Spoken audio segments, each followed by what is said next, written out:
Alhamdulillah. Assalamualaikum warahmatullahi wabarakatuh dan salam sejahtera untuk semua pelajar EHT 01. Kita kembali lagi untuk video kali ini. Masih lagi dalam topik berkaitan dengan organel untuk eukaryotik sel. Hari ini pelajar kita akan fokus kepada dua organel yang melibatkan tenaga. The first one kita namakan sebagai mitochondria. So mitochondria ini adalah satu organel penting sebagai site of the cellular respiration. Dia menyediakan satu tapak untuk berlakunya cellular respiration. Yang kedua adalah chloroplast.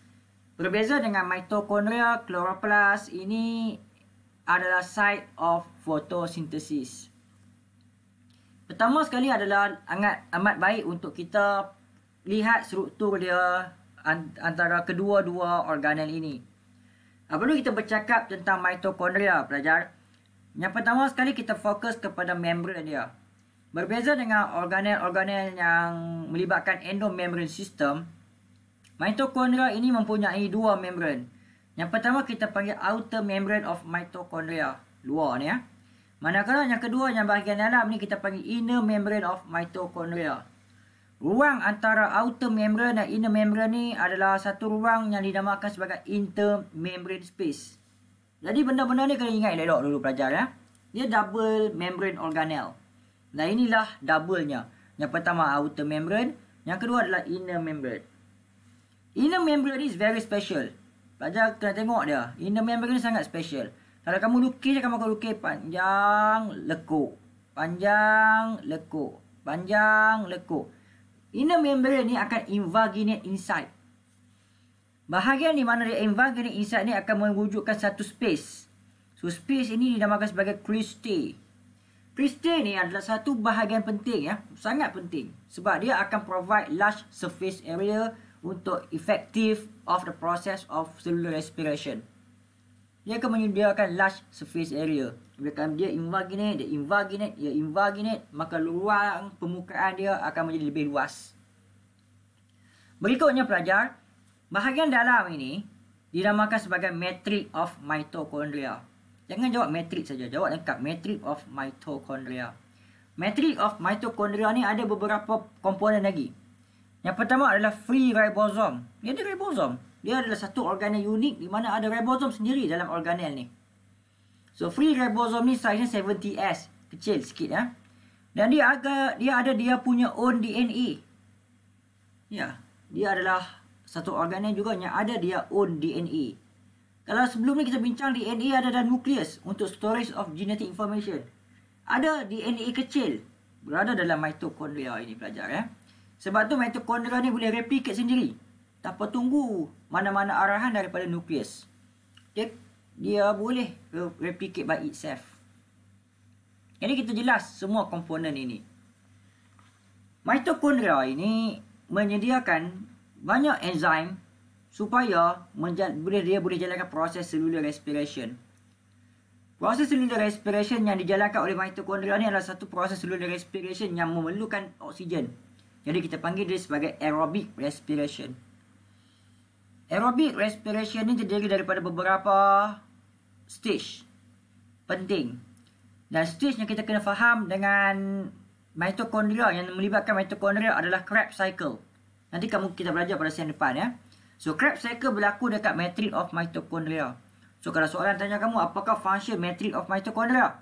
Matrix of mitochondria akan conduct the Krebs cycle. Yang kedua adalah stage yang berikutnya kita panggil sebagai electron transport chain. Electron transport chain akan berlaku pada satu bahagian yang dinamakan sebagai inner membrane of mitochondria. So kalau soalan tanya kamu apa function inner membrane of mitochondria? Inner membrane of mitochondria ini mempunyai enzim, contain the enzyme to conduct the electron transport chain and chemiosmosis. Maka oxidative phosphorylation akan berlaku dekat inner membrane of mitochondria. Sebagai perbandingan, kita suka untuk kamu bandingkan dia dengan chloroplast. Chloroplast only found in plant cell. Seperti mana mitochondria, chloroplast juga ada dua membran, double membrane organelle. Yang pertama adalah outer membrane. Ni outer membrane. Dan yang kedua adalah inner membrane. Dan ruang di tengah-tengah ni adalah intermembrane space. Sama macam mitochondria. So chloroplast and mitochondria both are double membrane organelle. Cuma inner membrane dia adalah licin. Dia are no invagination macam kita lihat tadi. So dia are no cristae terbentuk pada chloroplast. Ruang tengah yang dilengkupi oleh inner membrane ni dinamakan sebagai stroma of chloroplast. Beza sikit tadi ya. Tadi matrix of mitochondria. Sekarang stroma of chloroplast. Dalam stroma ni juga ada free ribosome yang kecil dan dia have their own DNA. So persamaan ke perbezaan ni pelajar? Ini adalah persamaan. Mitochondria and chloroplast both have their own DNA and ribosome. So DNA yang dengan ribosome yang ada ni membantu chloroplast untuk replicate by itself. So apa yang kita boleh faham? Both mitochondria and chloroplast can replicate by itself. They are semi-autonomous organelle. Baik, jadi kalau untuk chloroplast kita akan tambah beberapa bahagian penting lagi. Yang pertama, thylakoid. Thylakoid ni adalah membran kecil. Okay, sac of the membranous sac. Kantung. Membranous sac. S-A-C-S. So, sac ni maksudnya disusun bertingkat-tingkat. Seluruh thylakoid yang bersusun ni kita panggil sebagai granum. Dan ada satu perhubungan antara satu granum dan granum yang kedua. Kita panggil benda ni sebagai intergranal lamella.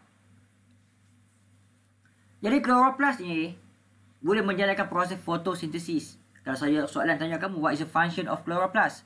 Chloroplast is a organelle important as a site of photosynthesis. Seperti mana mitochondria, cellular respiration ada stage dia. Fotosintesis juga ada peringkat-peringkat dia. Peringkat yang pertama kita panggil light dependent reaction. So di mana light dependent reaction berlaku? Light dependent reaction berlaku dekat thylakoid. So kalau soalan tanya kamu, what is the function of thylakoid? Thylakoid is very important for the light dependent reaction. Dan stage yang kedua bagi photosynthesis adalah light independent reaction. Kalau soalan tanya kamu, di manakah light independent reaction berlaku? Dia berlaku dekat stroma of chloroplast. So function stroma of chloroplast ini adalah site of light independent reaction. Jadi inilah comparison penting antara mitochondria dan juga chloroplast. Kamu harus belajar bagaimana persamaan antara kedua-dua organel ini dan apa perbezaan kepada kedua-dua organel ini. So itu saja pelajaran kita berkaitan dengan organel chloroplast dan mitochondria. So saya harap kamu semua dapat memahami semua pelajaran yang saya berikan dalam video ini. Kita berjumpa lagi pada video akan datang berkaitan dengan plasma membrane. So assalamualaikum warahmatullahi wabarakatuh dan salam sejahtera pelajar.